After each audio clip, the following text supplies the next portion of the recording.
వాళ్ళు ఇళ్లలో పెట్టుకొని మనం మతాచారాలు అవలంబించాల్సిందే కానీ స్కూలు అనేటువంటి ఒక దగ్గరికి వచ్చిన తర్వాత పాఠశాల అనేటువంటిది విద్యకు సంబంధించినటువంటి ప్రదేశం ఇది.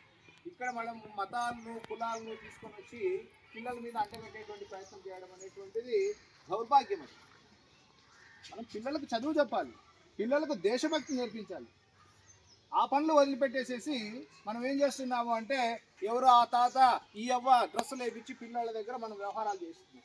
దయచేసి వీటినన్నింటినీ కూడా మానుకొని మీరందరూ కూడా గురువులు పిల్లలకు మంచి విద్యాబుద్ధులు నేర్పించి అందరూ ఒకటిగా ఉండాలి అనేటువంటిది నేర్పించండి. తప్పు ఆదరణం లేదు దాన్ని. ఈ మతాల యొక్క సంస్కృతిని అంటగట్టేటువంటి సంస్కృతిని మీ అందరూ కూడా మీ ద్వారానే వాళ్ళ పిల్లలకు తెలియజేయాలి. మతం మన ఇంటి వరకు పెట్టుకున్నాం, కులం మన ఇంటి వరకు పెట్టుకున్నాం. గడప లోపలే కులం, గడప దాటితే హిందువులం. మనం అందరిది భారతదేశం అండి, భారతదేశంలో ఉన్నాం. ఇక్కడ అందరూ భారతీయులు. ఇక్కడ ఈ విషయాన్ని మీరు అందరూ కూడా గుర్తుపెట్టుకొని దయచేసి ఇట్లాంటి వాటికి స్వస్తి పలకలు అనేసి విశ్వ హిందూ పరిషత్ తరపున మీ అందరినీ కూడా కోరుకుంటున్నాం. ఈరోజు పిల్లలు ఒక విషయం బాగా గుర్తుపెట్టుకోండి, చిన్న విషయం చెప్పి ముగిస్తా.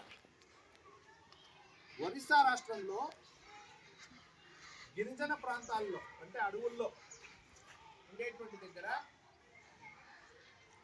క్రిస్టియన్ మత ప్రబోధకులు మత మార్పుల కోసం వచ్చి మతాలు మారుస్తుంటే ఆ మతాలు మార్చేటువంటి వాళ్ళ మీద వాళ్ళని అడ్డుకొని వాళ్ళ మీద పోరాటం చేసేటువంటి ఫలితము శ్రద్ధానంద సరస్వతి గారి యొక్క బలిదానం.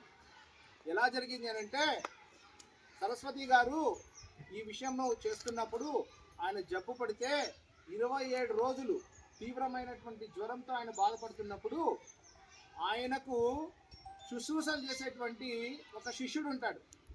మా గురువు గారు చనిపోతారు, స్వామీజీ చనిపోతారు, ఈయన చనిపోతే మరీ వీళ్ళ యొక్క మతమౌఢ్యం ఎక్కువైపోతుంది అనేటువంటి ఉద్దేశంతో ఆయన ఎలాగైనా బతికించుకోవాలనేటువంటి ఉద్దేశంతో ఒక డాక్టర్ను స్వామీజీకి తెలియకుండా పిలిపిస్తాడు. పిలిపిస్తే స్వామీజీ అంటే డాక్టర్ రూపంలో మారువేషంలో వచ్చినటువంటి మతోన్మాది ఆ శిష్యుడికి ఉడుకు నీళ్ళు తీసుకురాకపోయి అని చెప్తాడు. ఆ నీళ్లు తీసుకొని వంటింట్లోకి పోయి నీళ్లు తీసుకొని వచ్చే లోపల అత్యంత దగ్గర నుంచి అంటే మనం పాయింట్ బ్లాక్ రేంజ్ అంటాం కదా, అత్యంత పాశవికంగా 13 రౌండ్లు ఆయన నుదుటి మీద కాల్పులు జరిపి స్వామీజీ గారిని హత్య చేస్తాడు. అలాంటి ఈ రోజును పురస్కరించుకొని విశ్వ హిందూ పరిషత్ దేశం మొత్తం మీద కూడా ధర్మరక్షా దివస్ అనేటువంటి పేరుతో డిసెంబర్ 23వ తారీఖు నాడు జరుపుకుంటాం.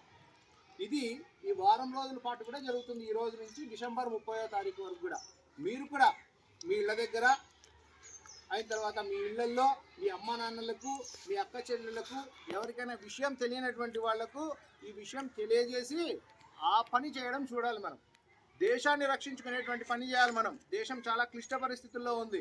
మీ అందరూ కూడా భావి భారత పౌరులు. మీరు మా మాదిరి ఉండాలి, మా మాదిరి బతకాలి, మాకన్నా బాగా బతకాలి అని అంటే దేశాన్ని రక్షించుకునేటువంటి అవసరం మీ మీద ఎంతైనా ఇప్పటికీ కూడా ఉంటుంది. దీన్ని అందరూ కూడా పిల్లలు గుర్తుపెట్టుకొని ఆ విధంగా మీరందరూ కూడా మసులుకోవాలనేసి ఒక్కసారి కోరుకుంటున్నాను. జై శ్రీరామ్.